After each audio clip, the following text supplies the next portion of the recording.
Hello, everybody. This is my submission for the culminating activity of year one of induction. So, my name is Noah Goldman. I teach math at DCP El Primero High School. The two courses that I teach are Integrated Math 2, which is mainly for grade 10, although we have a kind of a mix of grades depending on students repeating the course. And MRWC, which is short for Math Reasoning with Connections. This is a new course that was designed at Cal Poly Pomona and I think some other Cal Poly schools. And that's mainly grade 12. So my inquiry question was, how can weekly formative assessments and data-driven instruction improve my students' mastery of functions? And let me talk a little bit more about that. So one of the things that I've struggled with teaching, or had struggled with teaching, was I wanted to verify that my class was learning, and without having it feel like this huge burden, because designing assessments always kind of felt like this thing that was super difficult and required a lot of work, right? Oftentimes what I would do is I would design some quiz and it would take all night, and then I'd have to give it to them and then grade it, and it just felt like, it just felt like a lot. And I wanted something that was kind of lower pressure, but that was also giving me more constant, continuous data. Another thing that I was struggling with was that I would sit down to plan and I'd have this brain fog. I'd be like, wondering, what should I teach next? Trying to look through the curriculum and understand, okay, what's coming next, and oh God, what do I have? And are my students ready for the thing that's supposed to be next? So yeah, that was something that I was struggling with. And also, differentiation felt super intimidating. It felt like I was like, oh my gosh, I have to come up with this list of students every single week to set up my groups, right? And anyway, it seemed like the common problem among all of these struggles I was having was that there just wasn't a continuous, easy to maintain source of data for me, right? I needed formative assessment that wasn't killing me. And so here's what I tried over the course of my induction process. Mainly pre-assessments were super helpful. And then I also did some exit tickets.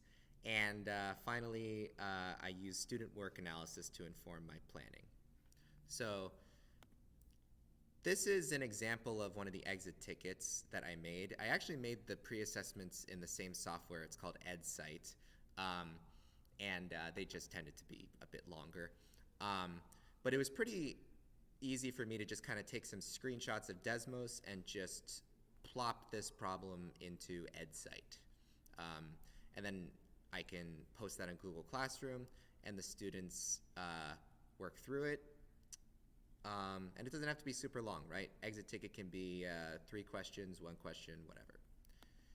Once the students have completed that EdSite assignment, then their data, I've blocked out the last names, of course, their data gets shown to me in this kind of nice table where for each question,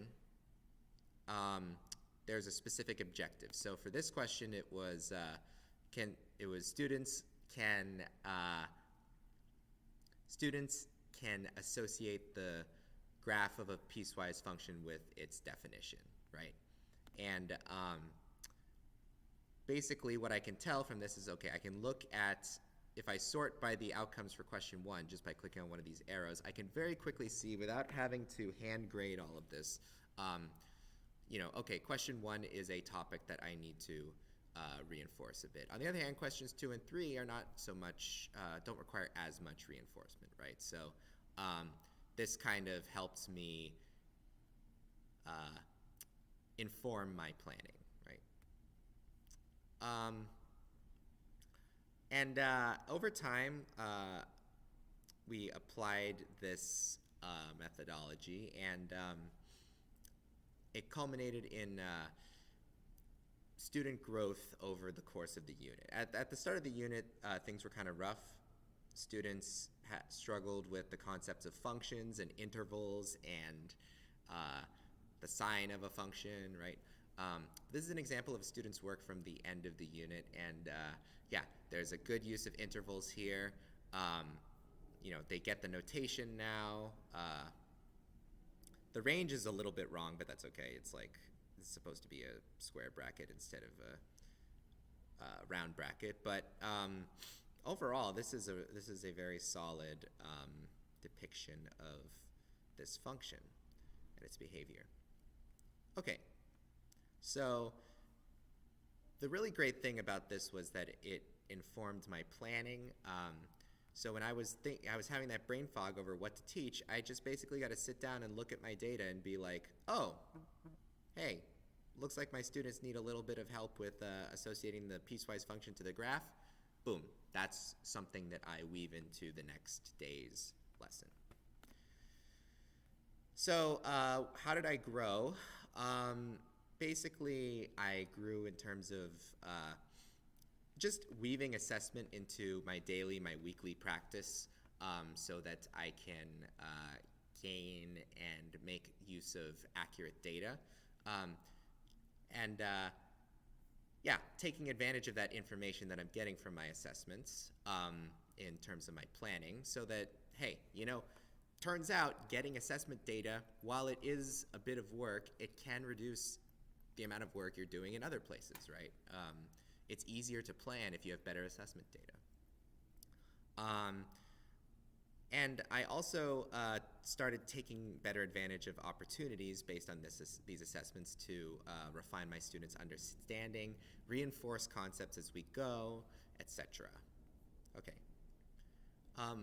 Now in terms of what the inquiry process was like for me, sometimes having to look at the data was a little bit humbling, right?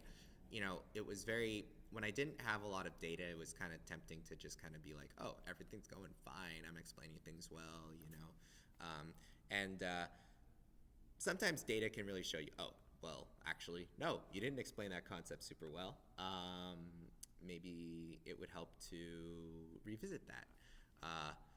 Yeah, which could feel like a gut punch at the time, but after revisiting it, the effects were good.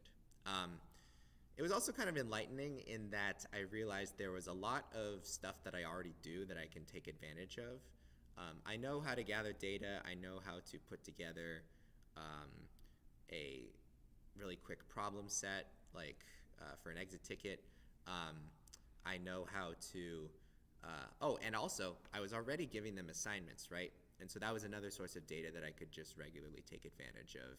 Just look at the student work. What misconceptions does it reveal? What mistakes are they making? What are they doing well that I perhaps don't need to spend as much time on, right? And that makes the planning easier. Discussing with my mentor all the things we were implementing helped me kind of crystallize what my vision of good teaching is. And also I feel like this helped me gain self-confidence. I realized that, sometimes it's easy to get very in your head and think I'm doing everything wrong, right? Well, the truth is, I'm not doing everything wrong. There were some things that I was doing well, and I think it was helpful to get a second opinion, someone's honest view of what I was doing well and what I could improve on, and clearly separate the two. I think the best parts of induction, it's hard to pinpoint a single moment, but I think that those conversations with my mentor really helped me understand myself as a teacher and work very concretely on improving my practice. I also feel like, as I said before, I gained self-confidence, and that was really great because, I need that sometimes. And I think also putting the struggles into perspective was something that, both the data and the conversations with my mentor really, really helped me with. So that is my induction journey. Thank you so much for following me along the way.